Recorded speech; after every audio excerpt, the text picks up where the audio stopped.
Hi, welcome back to Gridiron TV. I'm now joined by Club President of the Lancaster Bombers, Dan Ketchum. Dan, thank you very much for coming on Gridiron TV to talk about your team. Dan, we'll get straight off the bat. You've got a big local derby coming up against the Yorkshire Centurions. Are you prepared for that? It's going really well. We've had a lot of practice sessions, and since we've been back from Christmas, this is the one game that we've been focusing on. York is a huge game for us. They are our biggest rivals, basically, in the league. And the fact that we play them twice a year as well just means that it's one of the games that the boys are all looking forward to quite a lot. I mean, I said to you earlier on off air just now, I thought it was February, but it's actually May it's taking place, isn't it? Yeah, we're playing them in the regular season on the 5th of February on Super Bowl Sunday. And then in May, we're playing them in Roses, which should be a good game. Dan, you're unbeaten in the Rose Bowl against Yorkshire. Are you favourites going into this clash? And what do you expect Yorkshire to bring this time round? You expecting a tougher opponent this year? They're a pretty aggressive opponent. Like both times we played them last year, they're hard hitting guys. The D line's quite strong, so we're gonna have to hit them just as hard as they're gonna hit us, if not harder. So it's not gonna be an easy game. It's gonna be ground out, and it should be a good one though. I mean, are you guys all pumped up, especially for this game, or is this just like, do you treat it as every game as an important game? It is more important than other games to us because there's that rivalry. Obviously, we want to win every game we go into, but the York ones are just that little bit more special, and all the rookies know that because it's like they've been told from day one this is one of the most important games, and like at training today we were talking about how this is one of the games that we really don't want to lose. Be honest, is it the result or is it the bragging rights? I mean, they both are one and the same. I'd rather win and not brag about it, but I just as long as we win, I don't mind. Yeah, I mean, what preparations have you made to ensure that you guys will win? How's your training like? You mentioned earlier on, well, off air there just now, they had a 4.5 hour training session today. Was this obviously installing plays, obviously drilling into the guys that they're up against a good opposition come next week?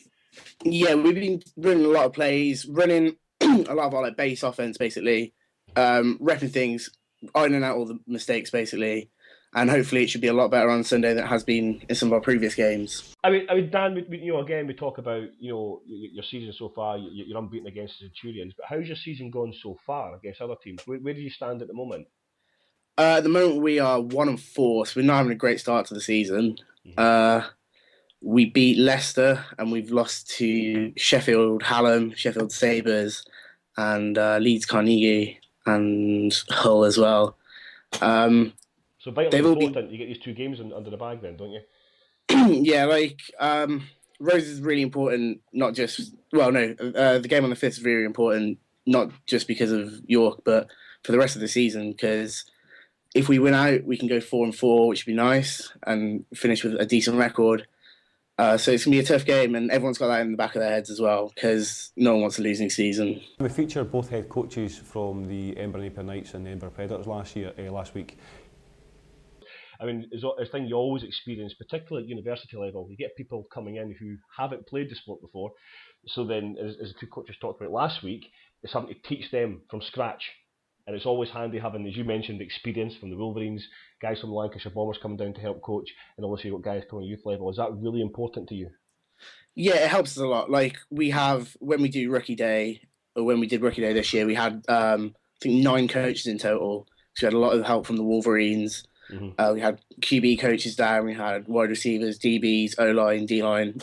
And that really helps get the fundamentals into people really quickly, because once you've got the fundamentals, it's all downhill, really. You just have to learn the playbook, and that's kind of the easier part. The fundamentals are the hardest part of the game.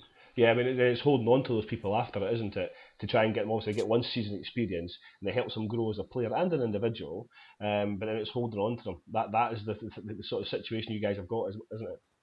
Yeah, and we were unlucky as well to have a lot of people we had a couple of players last year who played for the first time in their third year, and were really good players, but there was just after they left, it was kind of pointless. No, that's the wrong thing to say. It was just they gained experience, but then they couldn't come back with that experience and use it. So it's kind of frustrating almost. But yeah, we've had players come back, and then we've had players start just after Christmas as well. So we're doing pretty well at holding on to people. I think when you first start losing people at the start of the season is when people take that first hit. Some people don't like getting hit, so it's obviously not sport for them. I've got to admit, I hated getting hit. I hated going across the middle on a slant and getting hit in the blind side. Every minute of it. Dan, if people want to come and attend the Rose Bowl with yourselves in Yorkshire, how can they go about buying tickets? Do you want to give us a little bit more information where it's being held, the cost of tickets, and what's happening on the day? It's all free. Like the whole weekend is free. Excellent. We're playing round the back of Lancaster Sports Centre, which is right on our campus, and you can't miss it. I think kick-off's at 2:00 in the afternoon.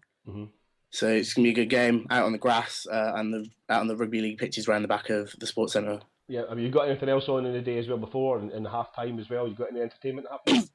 We're trying to sort something out. Not 100% sure right now, but it is something that we're looking into. The cheerleaders or a band? Or? Hopefully we'll get the cheerleaders to put on a bit of display and maybe talk to the York cheerleaders as well, see if they want to do something. Well, Dan, thank you very much for taking some time out to speak about the ball. All right, thank you very much. Well, folks, that's all we've got time for on this episode of Gridiron TV. A big thank you to the coaches who have been involved in the show tonight. Wish all the teams the very best of luck in their up-and-coming season. If your team or your coaches or players would like to be involved on the show, you're more than welcome to by contacting us at gridirontv@gmail.com, or you can get us on Facebook. It's just on Facebook, just type in Gridiron TV and come and like the page. We're also on Twitter, which is gridiron_TV, and we're also on YouTube. Tonight's show is brought to you by Dennis Stockblom, tattoo artist at Asylum Tattoo. So until next week, ladies and gentlemen, take care and thank you.